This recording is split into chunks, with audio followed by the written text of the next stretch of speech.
বন্ধুরা আজকে তোমাদের করে দেখাবো লাল লাল ঝাল ঝাল চিকেন। কড়াইতে ফোড়ন দিয়ে দিলাম, এলাচ, দারচিনি, লবঙ্গ, জিরে দিয়ে দিয়েছি। দিয়ে দেবো পেঁয়াজ কুচি, দিয়ে দেবো এবার লঙ্কা কুচি, দিয়ে দেবো পরিমাণ মতো নুন দিয়ে ভালোভাবে এটাকে নেড়ে চেড়ে ভেজে নেব কিছুক্ষণ। কালার চেঞ্জ হয়ে গেলে, ব্রাউন কালার চলে এসে দিয়ে দেবো ধুয়ে রাখা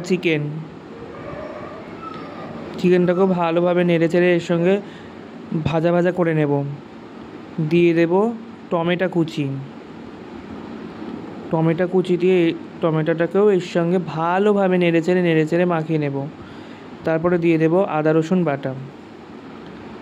রসুন বাটা দিয়ে ভালোভাবে এটার সাথে কষিয়ে নেব। নেড়ে চেড়ে কষিয়ে নেব। এবার দিয়ে দেবো হলুদ গুঁড়ো, লঙ্কার গুঁড়ো, জিরের গুঁড়ো, ধনের গুঁড়ো পরিমাণ মতন দিয়ে ভালোভাবে এটাকে সঙ্গে নেড়ে চেড়ে কষিয়ে নেব।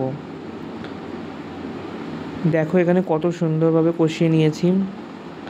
তারপরে দিয়ে দেবো একটু পরিমাণ মতো নুন দিয়ে ভালোভাবে কষিয়ে নেবো। দেখো কত সুন্দর তেল ছেড়ে গেছে। এবার দিয়ে দেবো গোলমরিচ গুঁড়ো দিয়ে কিছুক্ষণ ঢাকা দিয়ে রেখে দেব। ঢাকা খুলে দেখো কত সুন্দর তেল ছেড়ে গেছে।